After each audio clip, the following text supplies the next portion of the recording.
اچھا، تو آج ہم سونے میں سرمایہ کاری کے ایک اہم سوال پر بات کر رہے ہیں۔ مطلب یہ کہ سونے کے سکے خریدیں یا پھر سونے کی بارز۔ ہمارے پاس کچھ معلومات ہیں جو ان دونوں کا موازنہ کرتی ہیں۔ مقصد یہ ہے کہ ان کے فرق سمجھیں اور یہ دیکھیں کہ سرمایہ کاری کے لیے کیا چیز زیادہ موزوں ہو سکتی ہے۔ تو چلیں اس کا جائزہ لیتے ہیں۔ پہلے سکوں سے شروع کرتے ہیں۔ یہ کیا ہوتے ہیں اصل میں؟ جی، سونے کے سکے جو ہیں وہ عام طور پر حکومتیں جاری کرتی ہیں، جیسے مشہور مثالیں ہیں American eagle, Canadian maple leaf, اچھا، کروگر اینڈ بھی ہے نا؟ ہاں بالکل، کروگر اینڈ بھی۔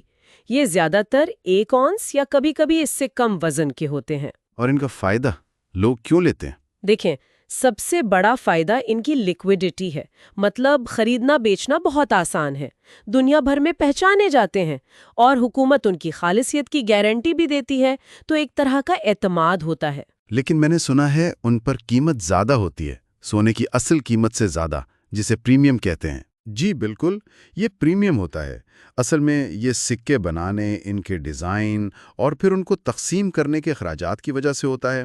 یہ پریمیم سونے کی قیمت کے اوپر آپ سمجھیں 3% سے 8% یا کبھی اس سے بھی زیادہ ہو سکتا ہے۔ اوہ، 8% تک! یہ تو کافی فرق ہے، خاص طور پر اگر کوئی زیادہ خرید رہا ہو۔ یقیناً، یہ ایک اہم نکتہ ہے۔ ایک اور بات، کیا یہ صرف سرمایہ کاری رہتی ہے یا پھر لوگ انہیں جمع کرنا شروع کر دیتے ہیں؟ مطلب شوق بن جاتا ہے؟ ہاں، یہ بالکل ممکن ہے۔ کچھ سکے، خاص طور پر جو نایاب ہوں یا پرانے، ان کی نیومزمیٹیکل قدر یعنی جمع کرنے کی قیمت ان میں موجود سونے سے کہیں زیادہ ہو جاتی ہے۔ لیکن اگر مقصد صرف سرمایہ کاری ہے تو بہتر ہے کہ عام بلین سکوں پر ہی توجہ رکھی جائے۔ ٹھیک ہے، تو اگر کوئی بڑی سرمایہ کاری کرنا چاہے، مطلب صرف سونے کا وزن دیکھے، تو پھر شاید بارز بہتر ہیں، سونے کی سلیں جنہیں کہتے ہیں۔ جی، عام طور پہ یہی سمجھا جاتا ہے۔ سونے کی بارز یا بلین اکثر نجی ریفائنریز بناتی ہیں، اور یہ مختلف سائز میں آتی ہیں، چند گرام سے لے کر 1 کلو یا اس سے بھی بڑی۔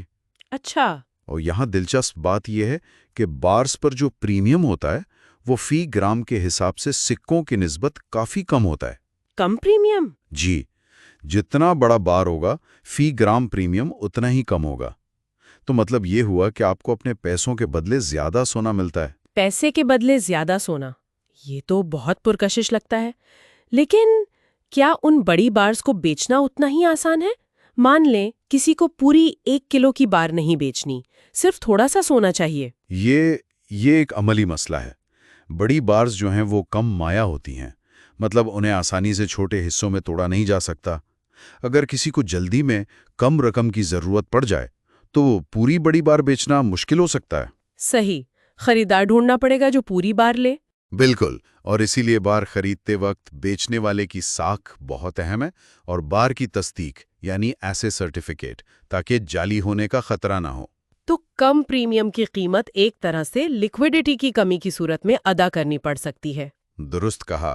اگر ہم اس ساری بات کا خلاصہ کریں تو انتخاب اصل میں سرمایہ کاری کی حکمت عملی اور ضرورت پر منحصر ہے۔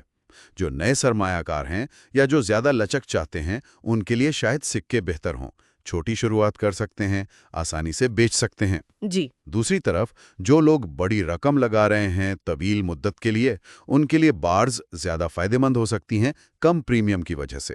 یہ بات تو سمجھ آتی ہے، یعنی شاید شروع میں مارکیٹ سمجھنے کے لیے کچھ سکے خرید لیے، پھر تجربے کے ساتھ بارز کی طرف دیکھا جا سکتا ہے۔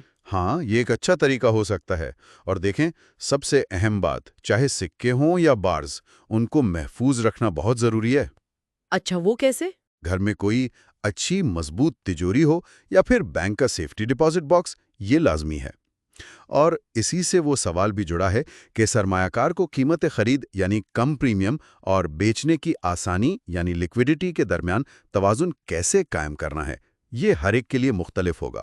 تو اس سب کا کیا مطلب نکلا؟ خلاصہ یہ ہے کہ سونا تو ایک آزمودہ اثاثہ ہے، لیکن آپ اسے کس شکل میں رکھتے ہیں، سکہ یا بار، یہ فرق ڈال سکتا ہے۔ تو سمجھداری سے تحقیق کرنا، بھروسے والی جگہ سے خریدنا اور اپنی ضرورت کو سمجھنا، یہی اہم ہے۔ جی بالکل، اور جاتے جاتے ایک بات سوچنے کے لیے چھوڑ جاتا ہوں۔ کیا یہ جو انتخاب ہے، زیادہ پریمیم والے آسانی سے بکنے والے سکے بمقابلہ کم پریمیم والی کم مایا بارز، کیا یہ سرمایہ کار کی خطرہ برداشت کرنے کی صلاحیت اور اس کی مجموعی مالی حکمت عملی کے بارے میں کچھ نہیں